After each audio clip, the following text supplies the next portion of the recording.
বাবির রুমের পাশ দিয়ে যাচ্ছিলাম, হঠাৎ করে বাবি ডাক দিল। আমি তখন বাবির রুমে গিয়ে বললাম, জি বাবি বলেন। বাবি বললেন, আমার একটা ফেসবুক আইডি খুলতে হবে, তোর ভাই ফেসবুক বুঝে না, তুই কি ফেসবুক আইডি খুলতে পারিস? তখন আমি বললাম, জি বাবি পারি। বাবি আমার হাতে ফোন দিয়ে ফেসবুক আইডি খুলে দিতে বলল।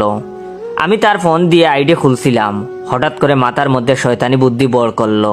তাই আমি বাবিকে বললাম, বাবি রেফারেন্স ছাড়া আইডি খোলা যাবে না। বাবি আমার মুখের দিকে তাকিয়ে বলল, রেফারেন্স আবার কি? আমি বললাম, রেফারেন্স হলো পরিচিত কারোর আইডির নাম দিতে হবে, যাতে আপনি কোনো অপকর্ম করলে আপনাকে সহজে খুঁজে পায়। তখন বাবি বলল, আমি অত সব বুঝি না, যেটা ভালো হয় ওইটাই কর। তখন আমি বললাম, ঠিক আছে, আমার রেফারেন্স দিয়ে দিলাম, পরে কোনো অঘটন ঘটাইয়েন না, তাহলে আমি বিপদে পড়ব। বাবির আইডির নাম দিলাম জয়ের বাবি। বাবিকে বোকা বানিয়ে আমার নাম দিয়ে আইডি খুলে দিলাম। মনে মনে পৈশাচিক হাসি দিলাম, নিজের নামটা প্রচার হোক। মনে মনে সেলিব্রিটি ভাব লাগছিল।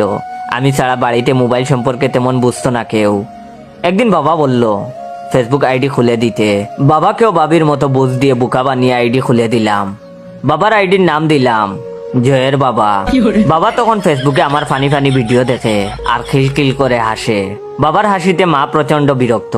মা আমাকে বলল, তোর বাবাকে কি যেন খুলে দিছিস, ফেসবুক নাকি কি যেন কয়, সেগুলো আমাকেও একটা খুলে দে। মাকেও আমার নাম দিয়ে আইডি খুলে দিলাম। মায়ের আইডির নাম দিলাম জয়ের মা।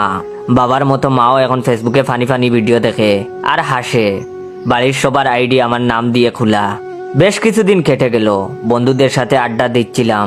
হঠাৎ করে বাবা ফোন করে বাড়িতে আসতে বলল। বাড়িতে গিয়েই দেখি বাড়ির সবাই নীরব হয়ে থম ধরে আছে, কেউ কোনো কথা বলছে না। মা আমাকে দেখে মুখ ঘুরিয়ে নিল। বিষয়টা কি বুঝতে পারছি না। তখন বাবা আমাকে দেখে বলল, সি সি, তুই এমন কাজ করবি ভাবতেই পারি নাই, মান সম্মান সব শেষ করে দিলি, লোকের সামনে মুখ দেখাবো কি করে, সি সি। আমি তখন ঘটনা কি বুঝতে পারছি না। সবাই কি তাহলে জেনে গেছে যে তাদের বোকা বানিয়ে আমার নাম প্রচার করার জন্য আমার নাম দিয়ে তাদের আইডি খুলে দিছি? আমি তখন মিনমিন করে বললাম, বাবা ফেসবুক আইডিতে কি কোনো সমস্যা হয়েছে? তখন বাবা আমাকে ধমক দিয়ে বলল, আইডিতে সমস্যা হবে কেন? তখন আমি বললাম, তাইলে কি হয়েছে, সবাই আমার সাথে এমন করছো কেন? তখন বাবা বললেন, তুই জানোস না তুই কি করছস? সি সি। তখন আমি কিছুই বুঝতেছি না, ঘটনা কি? ওয়েট, ভিডিওটা শেষ করার আগে আমার রিয়েল পেজ ইওর জয়কে ফলো দিয়ে রাখবেন। আর হ্যাঁ, ভিডিওটা ভালো লাগলে অবশ্যই শেয়ার করবেন। ধন্যবাদ। সাজনি কি তাহলে বাবাকে সব বলে দিছে? গতকাল সাজনির সাথে ব্রেকআপ হয়েছে, কিন্তু সাজনি তো বাবাকে চিনে না, বলবে কি করে? তাইলে কি সাদিয়া কিছু বলছে? কিন্তু সাদিয়া তো কিছু বলার কথা নয়, ওর তো বিয়ে ঠিক। তাহলে কি পলি কিছু বললো? কিন্তু পলি তো এমন মেয়ে না। সুমাইয়াকে সন্দেহ হয়, কিন্তু সুমাইয়ার সাথে তো সেই কবে ব্রেকআপ হয়েছে। মাথাটা গরম হয়ে গেল ভাবতে ভাবতে। এমন সময় ঠাস করে ডান কান বরাবর বাবা চোর বসিয়ে দিয়ে বলল, তুই আমারে না জানিয়ে গোপনে কেন বিয়ে করলি? বাবার কথা শুনে আকাশ থেকে পড়লাম। আমি তখন বললাম, বিয়ে করছি মানে? কে বলছে এই কথা? তখন বাবা তার ফেসবুক লগ ইন করে বলল, এই দেখ, তোর বউ আমাকে ফ্রেন্ড রিকোয়েস্ট পাঠাইছে, আইডির নাম জয়ের বউ। বাবাকে তখন সান্ত্বনা দিয়ে বললাম, বাবা এটা তো ফেসবুক, এখানে যে কোনো নাম দিয়ে আইডি খোলা যায়।